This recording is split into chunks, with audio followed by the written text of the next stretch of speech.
the Council for Inclusive Capitalism and the Anglican Communion for this interesting session. And I have been working and coordinating with the Council of Inclusive Capitalism for the past 2 years, and I have been honored to be listed as one of their allies. And it is very interesting subject to talk about just transition. So if you kindly pay attention. This is a very interesting subject, and a lot of negotiations are already taking place on just transition and what it means. So we would like to hear from the lion's mouth on what it means to the faith community as well. So the floor is yours. Please go ahead. Thank you so much. I'm Alexandra Rogan, Executive Director of the Council for Inclusive Capitalism. Thank you for joining us. Thank you also to our other panelists here. Flavien Joubert, Minister of Agriculture, Climate Change and Environment of the Seychelles. Eileen O'Connor, SVP of Strategic Communications and Policy of the Rockefeller Center, the Rockefeller Foundation. And the Right Reverend Julio Murray, Anglican Bishop of Panama. And thank you also to the COP28 presidency, the Muslim Council of Elders, and the United Nations Environment Program and collaborators for hosting us. I'd also be remiss if I did not thank my colleague Brian Harper, who is not with us today, and also Martha Jarvis of the Anglican Communion for all of the work in putting this together. So this is the first COP, as I'm sure you know, to host a dedicated faith pavilion. However, we know it's about time because faith leaders have been courageous in using their wisdom and authority to emphasize the moral imperative of climate action and to press public and private sector leaders to do more. The Council for Inclusive Capitalism, which I represent, also has an important relationship with faith leaders. We were founded at a meeting with His Holiness Pope Francis in 2019, following his 2016 call for concrete ideas and decisive action which will benefit all people and begin to respond to the pressing issues of our day. And since then, we've engaged and received guidance from other faith leaders and organizations as well, including the Archbishop of Canterbury, His All Holiness Bartholomew I, Rabbi David Rosen, the Grand Imam of Al-Azhar, and Religions for Peace. And our members primarily are from the private sector, and they share concrete actions that they are taking in their business to benefit people and planet. And one of our key pieces of work, the Just Transition Framework for Company Action, was developed in response to the Holy Father's call in Laudato Si to hear both the cry of the earth and the cry of the poor. And as we heard in just the conversation that Archbishop Julio just had earlier, so often that cry of the poor goes unheard and falls on deaf ears around negotiations that are happening today and this week all through COP. And this is what we want to discuss today. And we know this is urgent while finance towards the global energy transition hit a high of $785 billion in 2021. Only about 8 or 9% of that went to emerging markets and developing economies. And yet we know that those markets and economies are the ones that are most vulnerable and already most impacted by climate change. And so while I'm sure the minister will share with us the ambitions of the Seychelles to transition to a net zero economy, it's important to note that even then the Seychelles' share of global emissions is negligible. It's just barely 0%.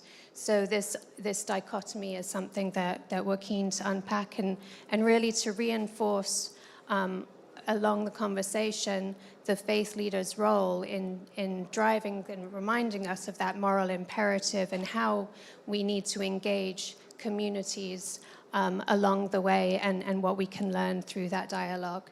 And so with that, perhaps Minister Joubert, I could start with you. And as a small country nation, small island nation on the front lines of climate change, could you please share with us a little bit about how the Seychelles is impacted by climate change, but also the leadership that the nation is showing, particularly in terms of mitigation and adaptation, and as well as innovation in climate finance?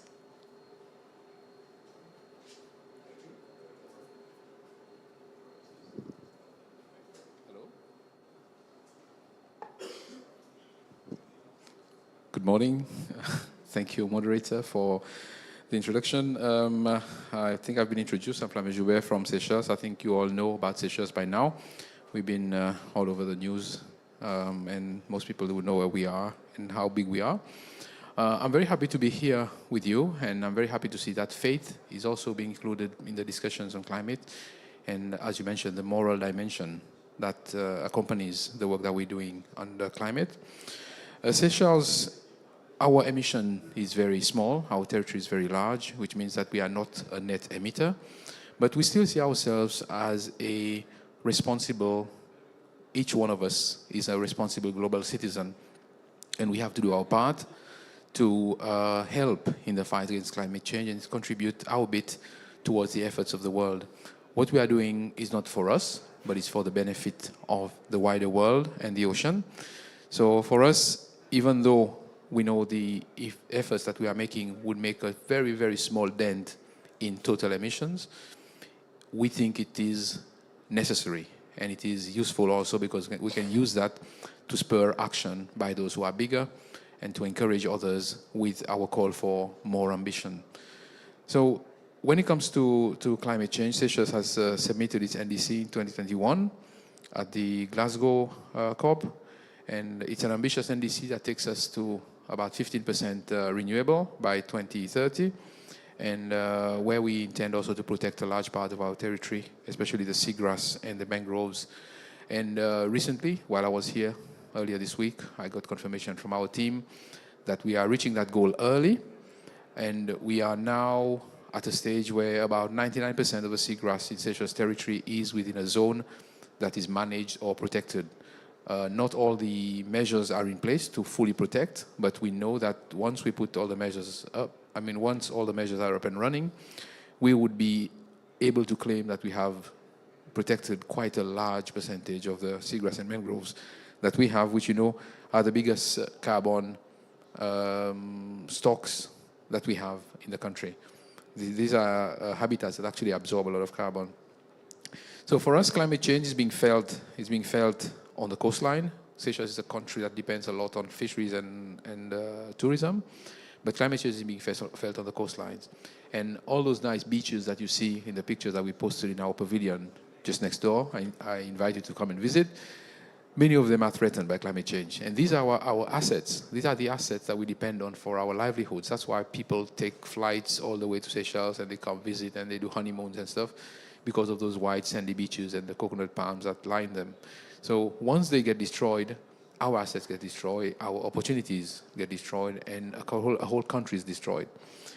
We see the impact of climate change on fisheries, where the fish stocks that we depend on, there are changes that are happening. We rely on migratory fish stocks and also rely on demersal fish that we export. But we see changes in the marine environment that is affecting fish stocks, and that also creates,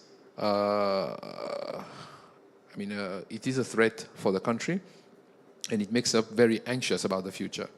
We also see some changes in storm intensity, flash floodings, really intense thunderstorms, rainstorms that happen, and these cause a lot of issues in built-up environment, in different infrastructure that we have.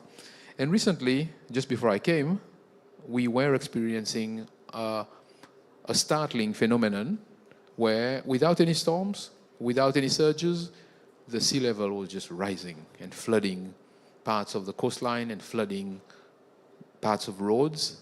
They were flooding low-lying buildings. We had about plus 30 centimeters of water in many locations, and in some locations slightly more. And you just wake up one morning, no noise, nothing, the sea is just up and higher than it's ever been. So we're now asking ourselves, what now? Do we have to break up those structures? Do we have to raise the roads? Where do we get the money? So for us, that's one of our key aims of being at this COP, is to talk to our partners and tell them, look, we are starting to be in trouble. Things are getting bad, and we will have to act to change a lot of things in the country in the coming 10 years. We were thinking that, these impacts will start happening after 2030, after 2040. But we are seeing them today. And that's very, very alarming for us. We don't know when next. We've been told it's climate change on top of a very active El Nino, but it might not be. It might be something that's more recurrent and that keeps happening over and over again, and that gradually drives down the possibility of development on the coast. Farmlands are being affected by salinity and all that. So Seychelles, in the recent past, what we've done in terms of innovation, we've done blue bonds for activities that help in improving the quality of the environment, and that helps in protecting what we have. We also did a debt for nature swap, where we had the country's debt, sovereign debt, being transferred into a fund instead of going back to those who lent us the money in the first place.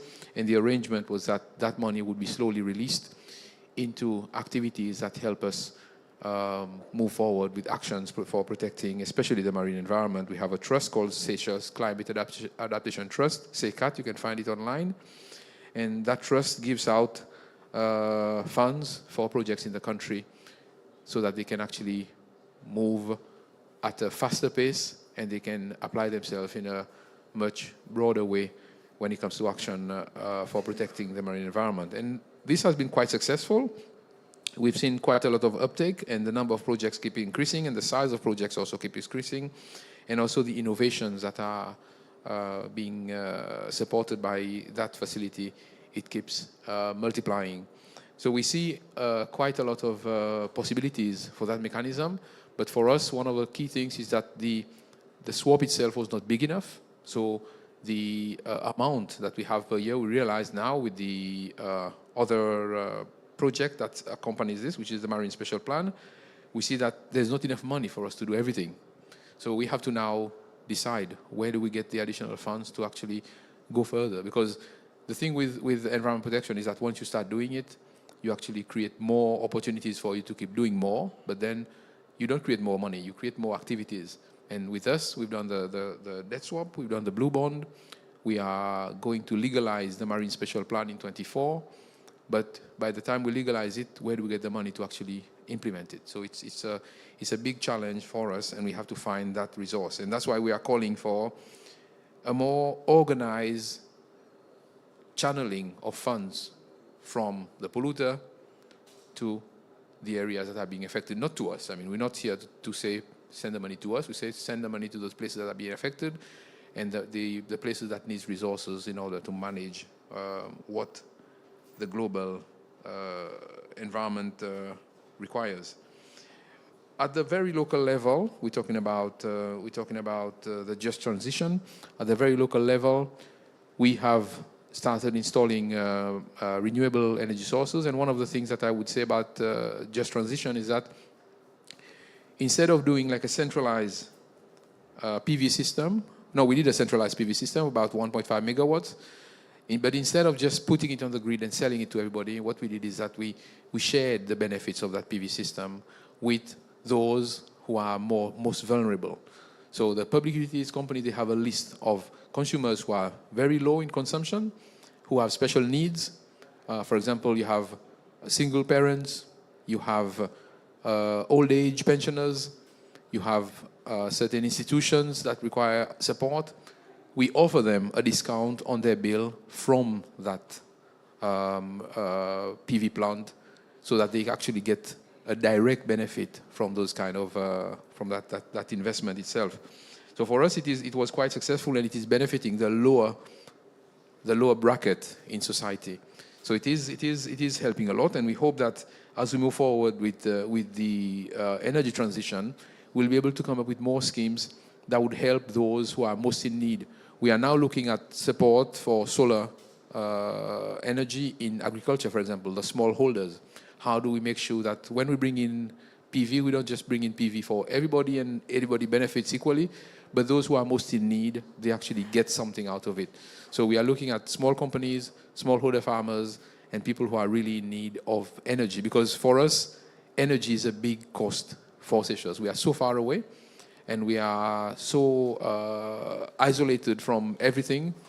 It is a big challenge for us. And so if we can help everyone in terms of access to energy and more reasonably priced energy, that would be a big plus for especially the lower bracket in society. So for us, we see the energy transition as an opportunity to bring about more justice to our people and create the opportunities for those who today might not be getting those opportunities. So thank you. Thank you so much.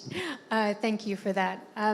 Archbishop Julio, earlier this year in the lead up to COP28, the Anglican Church issued a call to climate action, which focused on just transition, just financing, and support for vulnerable communities, resilience building. Could you share with us the role of faith leaders in climate action and how, why religious organizations should play a part in this call? Thank you, moderator. Thank you for the question. Maybe a short form of responding to the question would be, why not? Why not? Faith leaders need to be involved in climate action as part of our priorities. We recognize that the world is facing a triple environmental crisis. 1, climate change. 2, pollution. And 3, biodiversity loss. Everybody recognizes that. But we have a particular responsibility to be the articulators of hope and justice in the spaces where decisions are being made by climate change, and not only to be present articulating the spaces, but to make sure that we too become the voices of those most vulnerable and the most affected. They are not in the spaces where decisions are made. And a lot is being said and not a lot is being done to really get the narrative changing. The second thing is to speak on their behalf, because people who have lost family, who have lost homes and livelihoods because of the decisions made at COPs are not creating enough action that is needed, and is not creating it fast enough to have a positive impact on the lives of the most vulnerable people on earth. As people of faith, we raise our prophetic voice, a voice that is informed, and speak boldly to governments. And now we are also learning how to speak to owners of companies and corporations about their commitments. We need to act urgently on what is already being agreed, and we need to commit to more. As Christians, we believe that God is calling us to care for the climate and for our neighbors as well. We take care of Mother Nature, we take care of the sea, we take care of the trees, but we also need to take care of our neighbor. Humans are also part of God's creation, and we are called to take care and to seek the welfare of the poor and to bring about justice. Because the crisis was born in an environment that is unjust, unequal, lacking of equity, that is causing more suffering for those who are already living in poverty and insecurity and inequality. So it demands our attention and it demands our action.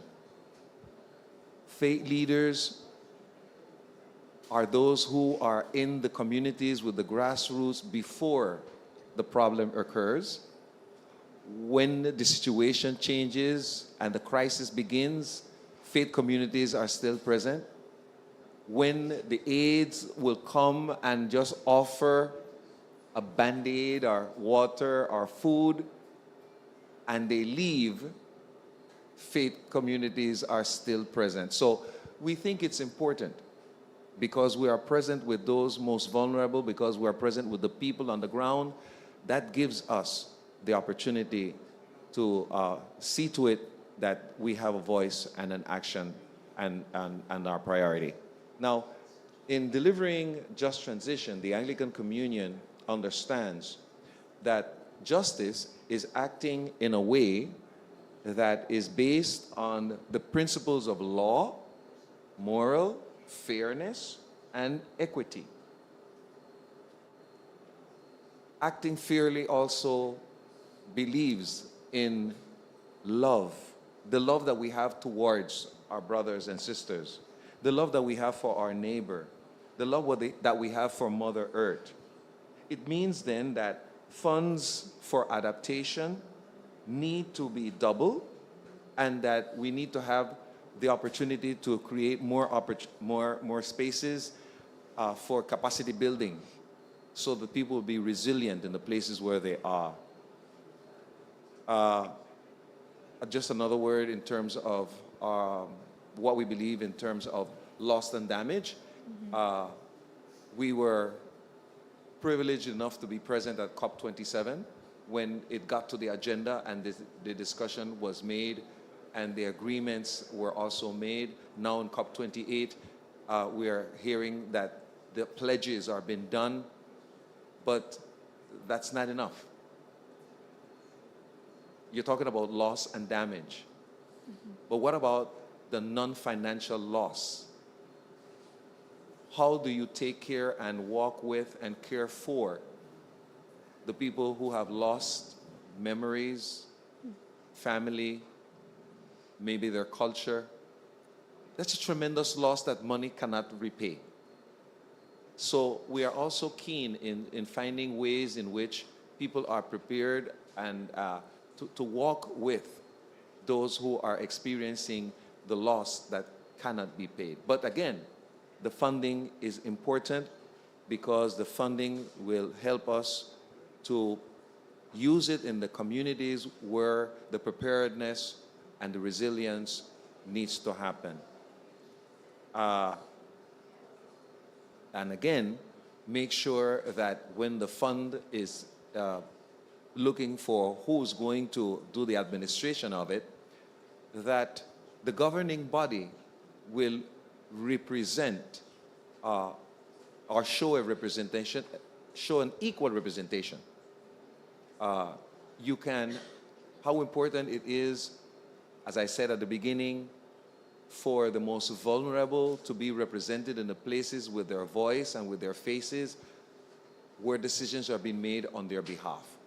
So for us, the faith-based organizations, it's about caring for creation. It's our responsibility as stewards, but it's about justice and it's about hope. And we believe that that's a responsibility that we bring to the table. Thank you. Thank you. Eileen, the Rockefeller Foundation has climate and climate justice at the core of the work you're doing. And 2 years ago at COP26, you announced the launch of the Global Energy Alliance for People and Planet. And share with us a little bit more about the work that's taking place to really bring together these two perspectives in terms of mobilizing the capital, but also bringing the communities to the core. Yeah, I mean, the Rockefeller, thank you so much for having me, and I'm really honored to be on this panel with these esteemed colleagues, the minister and the Archbishop.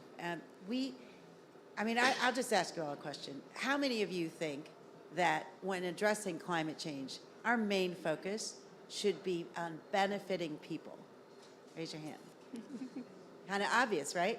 How many people how many think that we should actually put higher profits at the top of that list? Yeah, no one, except for the fact that that is exactly what many people want to do. So we hear all the time, there's technology that can solve the climate crisis. It's out there. Just leave it to technology. You guys don't need to worry about this distribution of finance. Well, actually, though, we also believe that, yes, there's a lot of technology, but who owns it and where are you putting it are the primary problems that we see right now. And how are you applying that technology? So we believe that at the Rockefeller Foundation that we need to address climate in a different way. There's so many people that see climate and addressing climate as an extension of business as usual. Let's do carbon capture in the air so that we can take emissions out of the air after we burn coal and oil. But we say to them, instead of building an LNG facility, which is cleaner down in South Africa, why don't we invest hundreds of millions of dollars in South Africa to get geothermal, solar, and wind, which is abundant there, and would leave them energy independent? How about changing the food system so that we use local farmers and we use regenerative technology in many of these places, and many of these farmers are women. I mean, there's a statistic, is 85% of the non-farmed arable land is in Africa. Yet Africa is a net food importer on a massive scale. That doesn't make sense. So why don't we put that money so that they can be food secure instead of having Band-Aids, as the Archbishop said, of giving food out? Let's link humanitarian assistance to food development money. Those two systems are not linked. That's what we're trying to do in our food program. So to your question about why we're concentrating on building the Global Energy Alliance for people and planet, we put people at the center for a reason. And it's because 675 million people currently live in the dark, completely in the dark, without energy. There's over 1 billion people that don't have enough power to actually have a machine running so that they can have a business, so that in India, a woman who wants to have a sewing business can actually power those sewing machines. So renewable energy actually has huge promise of opportunity. And so we are building solar panel mini grids, off-grid technology in India, Myanmar. We've been doing this for a while in Myanmar, and as well as we're now building 1,400 in Zambia, are committed to building 1,400. So that actually brings electricity to those people who are not there, who do not have it. And if we don't do this, if we don't actually address the energy transition, then emissions from the global south will far exceed the global north by 2030. Also, we will end up with moving 100 million people back into extreme poverty. We will displace about 200 million people by 2050 because of what the minister was talking about flooding and heat. And so what's also, I think the narrative in the global north is addressing climate change is going to be an inconvenience. It's going to make you drive an electric car, and you're going to have to stop to fuel that car up, or you're going to have to wait 20 minutes to charge your car instead of 5 seconds to put gas in your car. But they're not talking about the extreme inconvenience of flooding, of heat, and of disease, which is going to increase if we don't do anything. So I think the reason we're putting energy transition is that we believe that if we can actually give the power to the over 1.5 billion people in the world that don't have really the amount of power that can bring them into the global economy, we have the opportunity with renewable energy to do that, and far less expensive than coal and oil and gas. It's actually become cheaper. So let's use that technology in the right way. Let's put it to where we can actually benefit people and not profit. For us, that's the battle, people versus profit. Thank you, Eileen.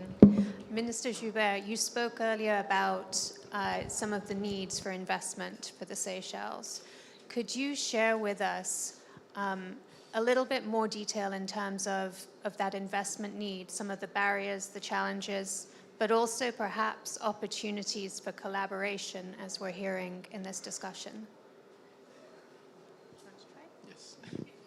Okay, thank you, moderator. So In terms of investment needs, I would say there are at least three maybe I should talk about. One is the adaptation need.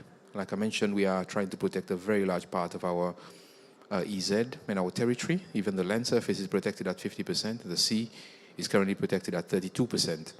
So to do that and to manage that requires resources. And we need constant input of resources over a very long time scale. And this is one of the areas where we do need support, because we have to find innovative ways to actually bring that support to where it is needed. The second one, I would say, is related to simply infrastructure that are being affected today. As I mentioned, on the coast right now, we had a first estimate of our coastal protection needs at about $20 million. That was 5-6 years ago. Today, we are looking at a multiplication of that number by 4 times, or even more than 6 to 8 times, based on some of the recent events that we're seeing on the coast. So now it's no longer selected sites that are being affected, it's the whole coast that is being subjected to the impact of climate change, and we have to find ways to actually reduce that impact so that we can save at least some of the critical areas that we depend on, especially for tourism, in the what we call the inner islands, which are the islands to the north of Seychelles. The other one is in energy transition. We have to move from 5% to 15%. That's our commitment, and we think it's doable based on the assessments that's been done. But we would like also, if the opportunity comes along, for us to go to 30% renewable and drastically reduce our emission, and at the same time deal with landfilling in the country. But to do that requires a lot of money, and our utility company, whose representative is here, they've been going out to partners talking about money. And you know, when you start talking about money, we talk about interest. When we talk about interest, we talk about how you're going to pay. Are you rated A or C plus or that kind of thing? And then it turns into a round and round circus where you can't find anything below like 6% interest and all that. So for us, especially for energy, it's a very critical issue, because we would like to transition in terms of energy. We have a need to renew our stock of assets for energy production in the country. You know, some of our generators that we are using today, they date from 1971, I think, the oldest one that's still running. So think about it. We have a generator whose emission standards were from 1971, and they are still burning fuel today and supplying Seychelles with energy. We need to renew that. At least just renewing it and still running it on fuel today, you would have a huge change in efficiency and a huge change in the amount of emission per the unit of energy that you produce. So this is something that we should do, but it's costing quite a bit. We're talking $40 million, and we're talking about $20 million for another site. So it's something that we have to find. It's a resource that we have to find, and we have to keep talking to our partners and insisting that concessional financing, you know, what northern countries can access, for example, 5%, 1%, 1.5%, 2%, we should also be able to access that, because we are in the same boat, and we are also contributing enormously to the efforts at the global level. When it comes to renewable, what are the opportunities? We've been talking to partners, for example, and Seychelles, we are now opening up to independent power production, and we think it's one of the right things to do. So there are opportunities for private sector to put money into systems for production of renewable and sell it to a company. And now that the cost is going down, especially for solar, it is now feasible for us to not invest directly, but rather to buy from companies that have the facility, that come in and set up the facility, and they sell to utilities company, and the utilities company sell it on to consumer. And we still have a net benefit, because the price is lower than what we are generating right now from fossil fuels. But still, Seychelles, one of the problems is that we don't have space. I mean, I marvel at the amount of space that you have on the continent and in large countries. I mean, you go around, even in UAE, you see deserts everywhere. I come to, whatever country, you see green space. I go to East Africa, and you see, mountains and hills and everything everywhere. We don't have any of that. We just have the sea around, and we have a rock on which we are sitting. So we don't have space for large-scale PV systems. And we are going to set up a floating PV system now in a lagoon. That's in a shallow area that's calm, that's not affected by waves. But we don't have that much space.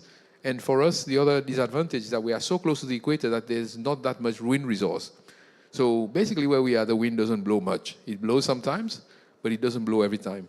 So we are at a bit of a disadvantage when it comes to renewable, but we like to do the maximum, but we need to have access to those kind of resources to help us along. When it comes to managing our space, our marine space, we are exploring different ways of payment for ecosystem services, for example, in terms of carbon credits and all that. But we have to be very careful. We don't want to be part of that group that offers people a way out for polluting. I think the bishop pointed out that pollution is also a question of those who are doing it taking up their responsibility and not just being something that we spread amongst ourselves and we pretend doesn't exist. So we don't want to have a system that offers a way out for somebody to come and pay some money and then continue polluting. We have to be serious about this. So for us, these carbon credit schemes and payment for ecosystem services, we are still looking at it.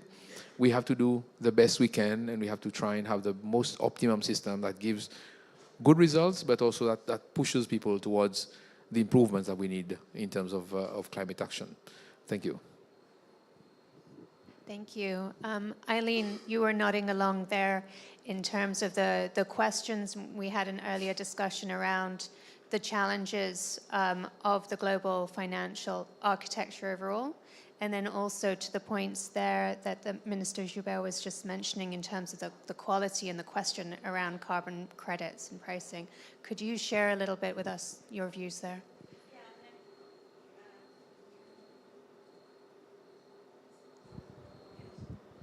Can you, okay, sorry.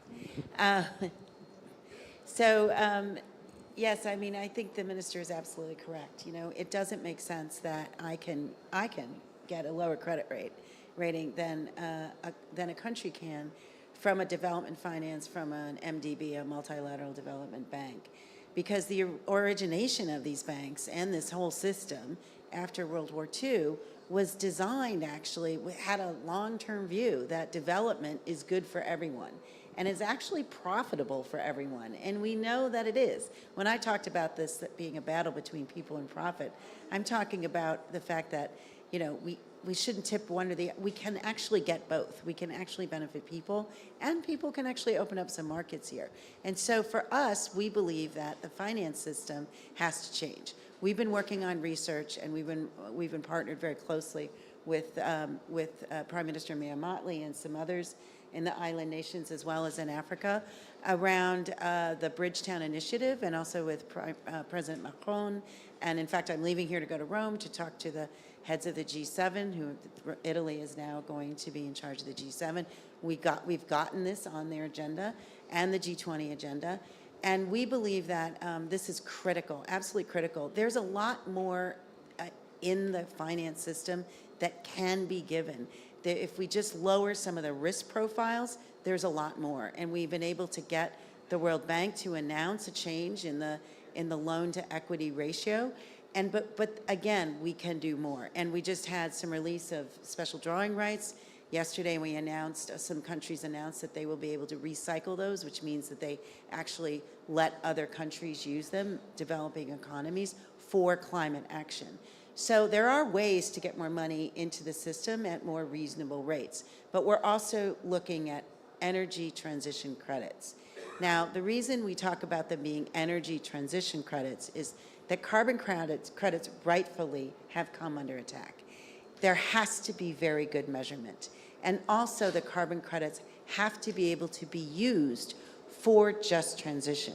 So in the Energy Transition Accelerator, we've been working with the Department of State and the Bezos Earth Fund and the Rockefeller Foundation, and with all of the measuring entities Science-Based Target Initiative and others to actually develop credits for energy transition projects. So we put in concessionary capital. The carbon credits would actually incentivize private capital.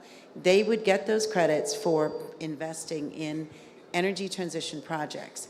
But the money from the credit would go to the countries, and it would go to, the country would allocate it to the project, allocate some of it to actually reducing the debt of offloading these coal-powered plants, or carbon-based fuel systems, because many of them have debt associated with them, and there's a cost to offloading them.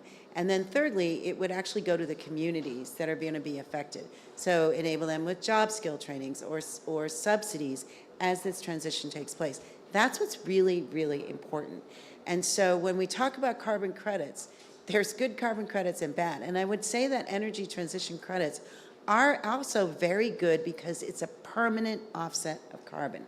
Some carbon credits are going towards temporary offsets. These are permanent offsets. If we take down a coal plant, you're decommissioning, you're basically ending those emissions. And with renewable energy, you're actually creating that clean energy that won't have emissions. So I think that's a critical thing. We're also working on actually a project right now in the Philippines with ASIN, who couldn't be here, and with others.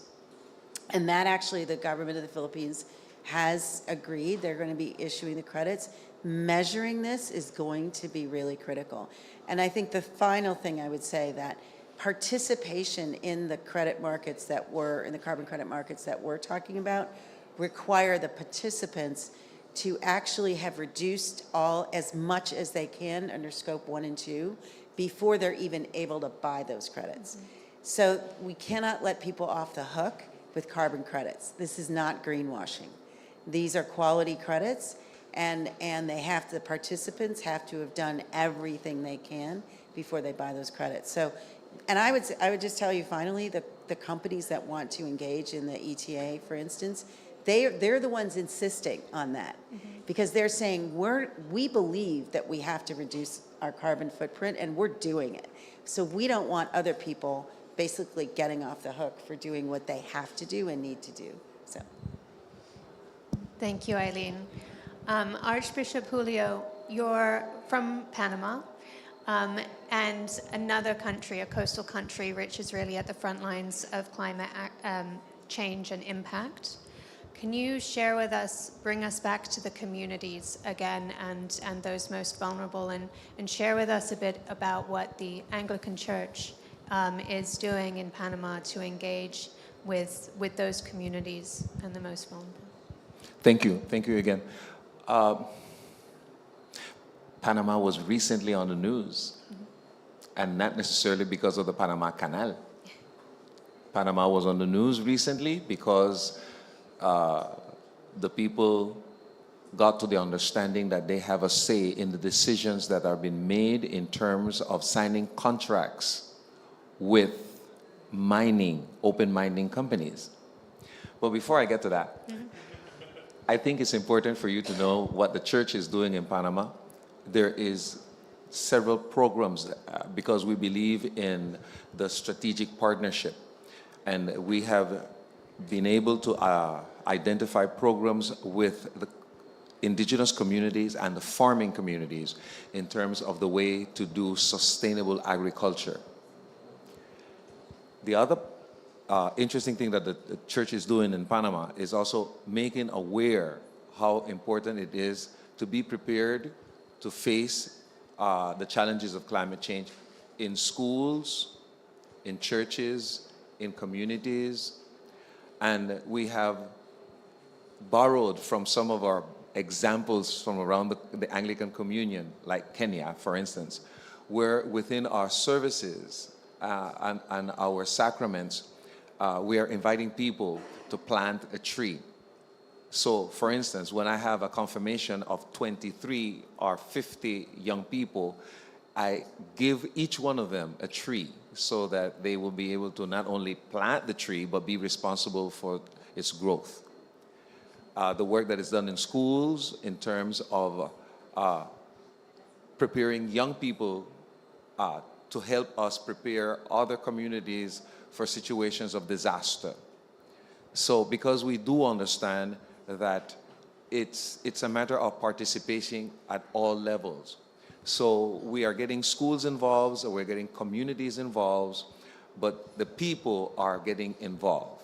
Now, coming back to the situation with the mining, open mining,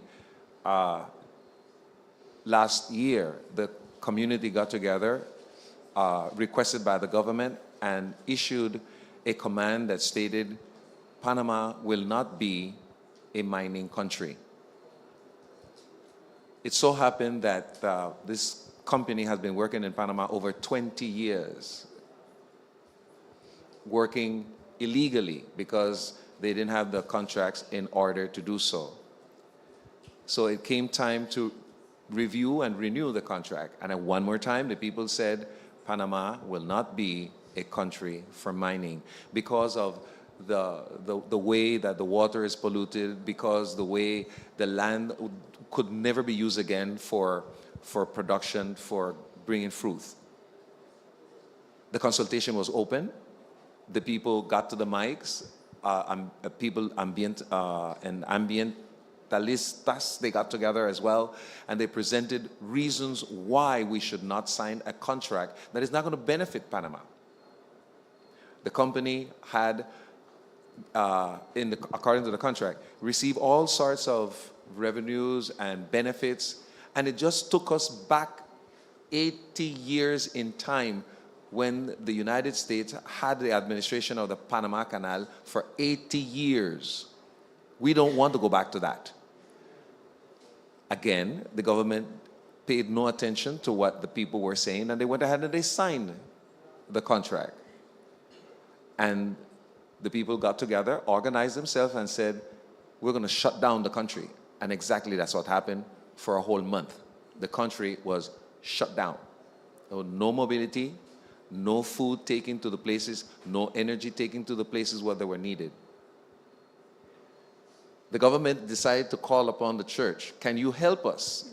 Because the ecumenical movement in Panama has been known for participating in dialogues, in trying to find ways to respond to these difficulties. And the church says, guess what? We also said no to the contract.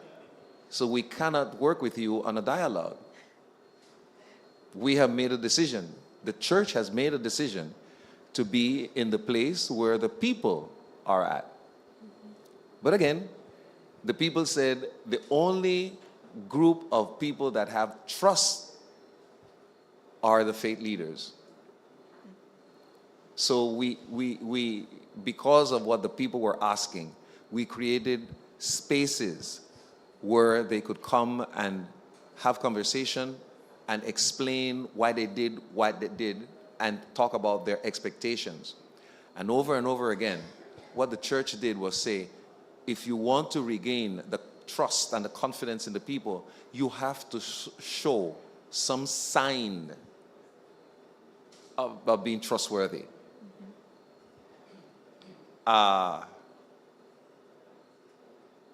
It took a while for the President of the Republic to recognize this, the ministers of state, the legislators, even the political groups. And we had opportunity to speak and to listen to all of them. But again, the solution of the problem came from the Supreme Court that once again ruled that the contract was unconstitutional.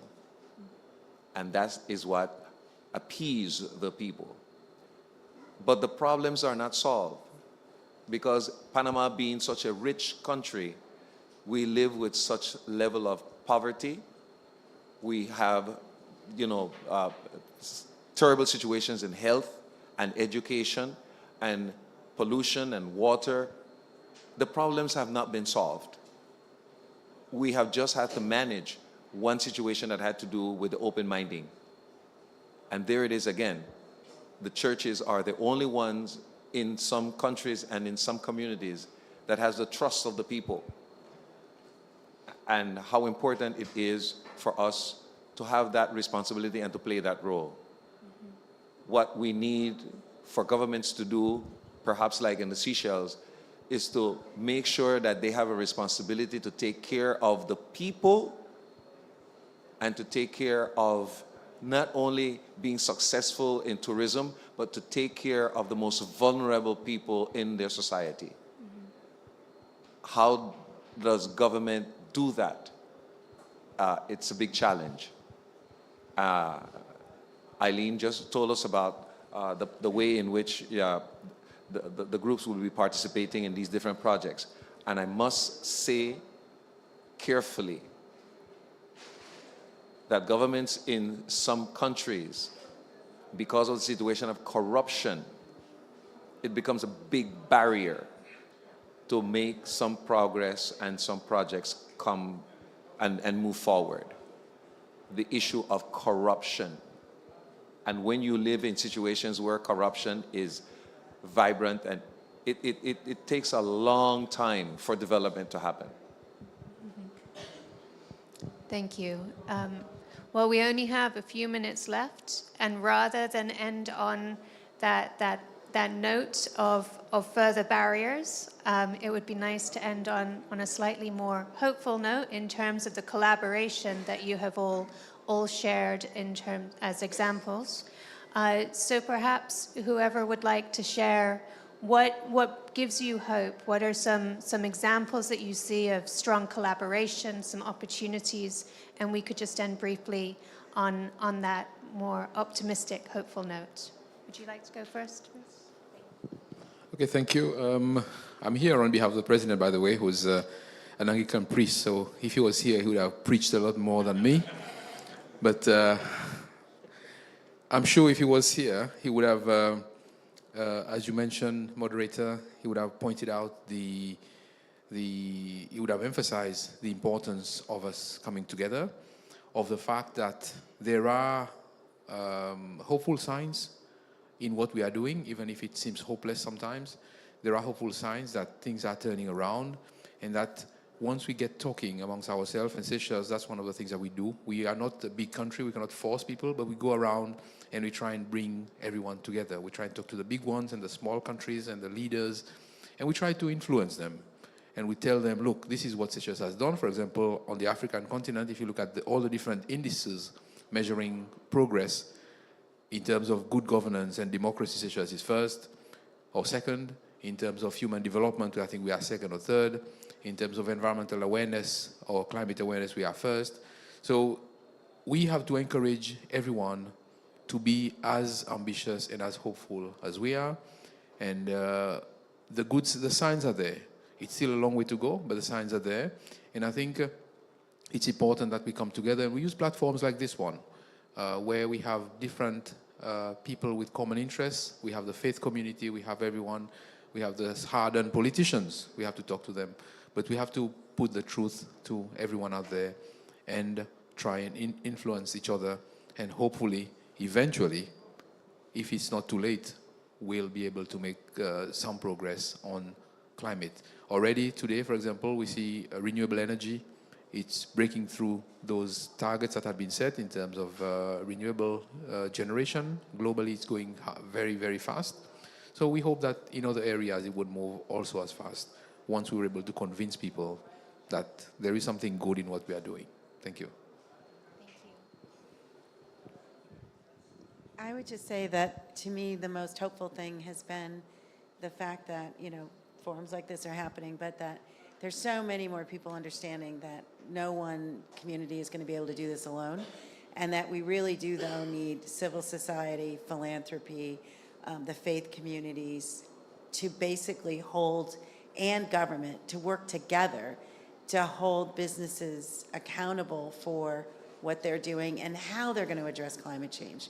Because the reason that there is governments and faith-based communities, civil society, is to hold others accountable and be that check and balance. And as technology advances, there's really good aspects to this technology, and there's also bad aspects. And so I think that is the role of government and of civil society, faith-based communities, to make sure we keep people at the center of this and benefiting people at the center. I would say that the role that the young people are playing within our society today is quite important. What happened in Panama was turned around because of the consciousness of the young people that got out there and say, what needs to happen? We need to protect Mother Earth. We cannot sign another contract that is destroying Mother Earth. So the consciousness and the role of commitment of the generation that is working today, it's for us a sign of hope. So we need to listen to what our young people are saying, listen and see what they're doing, and they're asking us, religious leaders that have influence and connections, they're saying to us, you need to do more, and I would say again and again, we can do more. Thank you very much for that stirring end to the conversation. So please join me in thanking Minister Flavien Joubert, Eileen O'Connor, and Archbishop Julio Murray. Thank you. Indeed, thank you very much for this very informative and enlightening session. We need to transition from a decarbonized economies to a from carbon-based economies to decarbonized future that leaves no one behind. So thank you for the Anglican Communion, Rockefeller Foundation, Minister for Seychelles, and the Council for Inclusive Capitalism for this interesting session. We will break for 1 hour, and then we will come back at 2:30 for a fireside chat. So see you then.